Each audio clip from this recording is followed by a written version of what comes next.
Аят Дигов, ельцинская «берите себе столько суверенитета, сколько сможете проглотить» имперская пропаганда. Это заявление председателя Верховного Совета РСФСР Ельцин сделал 6 августа 1990 года в Уфе, по прошествии 4 месяцев, когда в апреле 1990 года Верховный Совет СССР принял 3 закона, которые уравняли статус всех 20 автономных республик СССР со статусом 15 союзных республик СССР. Заявление Ельцина в Уфе было направлено против идеи президента СССР Горбачева и его идеи по изменению системы власти в стране, перестройка, гласность и демократия. На этой основе верховная власть Советского Союза уравняла статус всех республик страны. Планировалось проведение референдума о сохранении единства территории СССР и подписании 20 августа 1991 года всеми равными республиками договора об образовании нового Союза Советских суверенных республик. Будущему новому договору и 3 апрельским законам СССР власть Верховного Совета РСФСР во главе с Борисом Ельциным противопоставила Декларацию Верховного Совета РСФСР от 12 июня 1990 года, которая не признавала уравнивания статуса автономных республик с союзными республиками СССР, каковой была и сама Республика РСФСР. Стало понятно, что власть Советской империи запредельно расшатывается. В такой ситуации чеченский народ проводит общенациональный съезд чеченского народа с 23 по 25 ноября 1990 года, который принял декларацию о создании своего суверенного и независимого государства. Это был традиционный референдум чеченского народа. Почти все новые республики и их народы, получившие статус союзных республик в рамках 3 апрельских законов СССР, стали подвергаться давлению со стороны существующих имперских сил СССР, препятствуя реализации горбачевских нововведений. В числе тех, кто не поддавался давлению, был и чеченский народ. 27 октября 1991 года в Чеченской Республике прошли выборы новой власти, президента и парламента под международным наблюдением из 32 стран мира. Была принята и вся атрибутика суверенного государства. Власть СССР не препятствовала тому, понимая, что выход из состава страны для любой территории и республик с точки зрения международного права невозможен без согласия власти страны. В том же 1991 году президент СССР Горбачев признал 3 балтийские республики – Литва, Латвия и Эстония – независимыми государствами.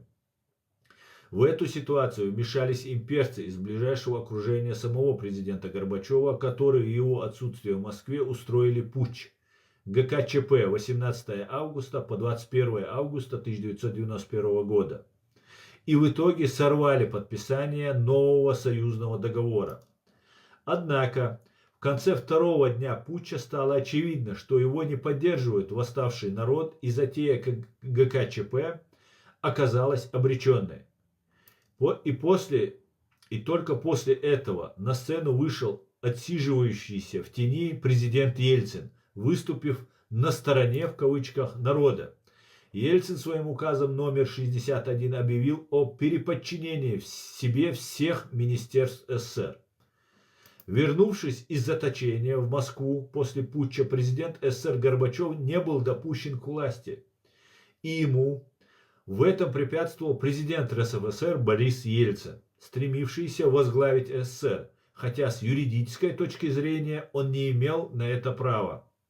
12 декабря 1991 года стало известно, что СССР развалили, и президент Ельцин был инициатором этого события под лозунгом «разойтись, чтобы затем сойтись», с тайным планом возвращения под свою власть всех территорий бывшего СССР. Важно отметить, что с момента исчезновения СССР вместе с ним исчезло и его законодательство. И вся территория бывшей империи оказалась в международном правовом поле. Бывшие 32 союзные республики из СССР получили возможность создания своих суверенных государств в одностороннем порядке.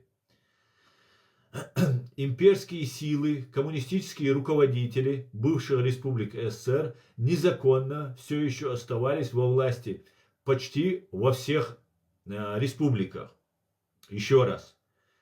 Имперские силы, коммунистические руководители бывших республик СССР незаконно все еще оставались во власти почти во всех республиках.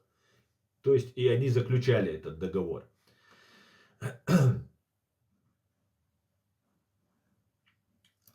Одни из них от имени народов республик незаконно подписали 31 марта 1992 года с РСФСР так называемый Федеративный договор и создали новую империю, Российскую Федерацию.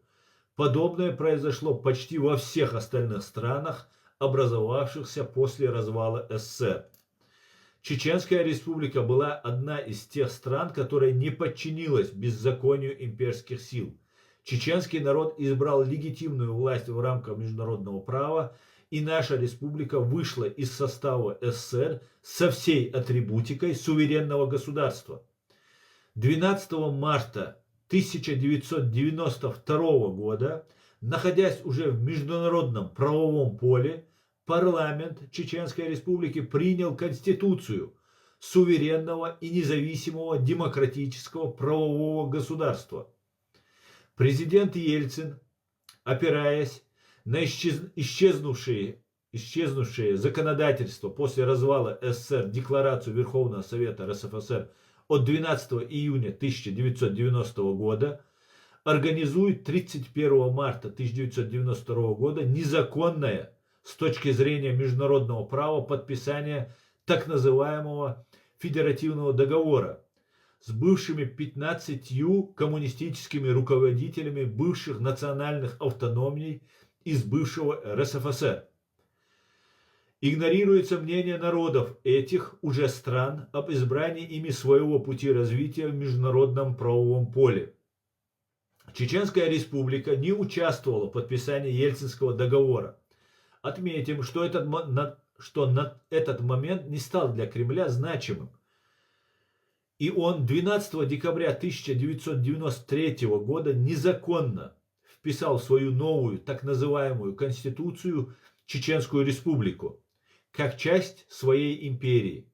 С этим решением Кремля в Чечении не согласились и переименовали свою страну с 16 января 1994 года на Чеченскую республику Ичкерия. Российской Федерации, разобравшись с бывшими автономиями из бывшего РСФСР, приступила к декларации своего лозунга «разойтись, чтобы вновь сойтись». В отношении 13 новых независимых государств, образовавшихся после развала Советского Союза, Кремль развернул военную экспансию на постсоветском пространстве, вначале совершив 5 агрессий против чеченского государства.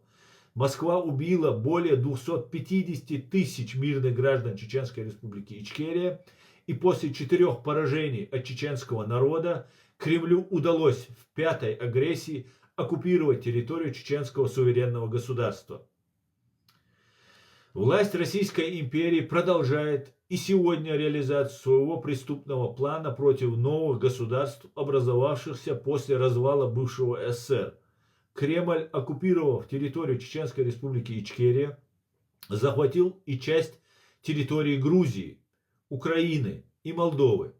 Против Украины с 24 февраля 2022 года Москва развернула вторую масштабную агрессию, которая продолжается и сегодня.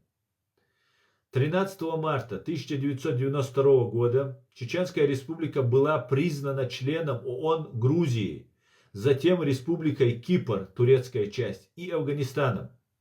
А 18 октября 2022 года Украина, член ООН, признала территорию Чеченской республики Ичкерия незаконно оккупированной и осудила геноцид чеченского народа со стороны власти Российской Федерации России.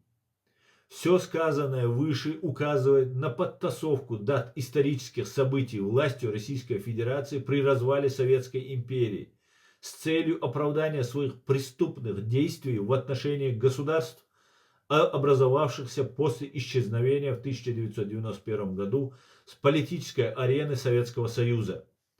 Кроме этого, Москва желает узаконить преступный захват 31 марта 1992 года через так называемый федеративный договор территорий 15 национальных республик, стран.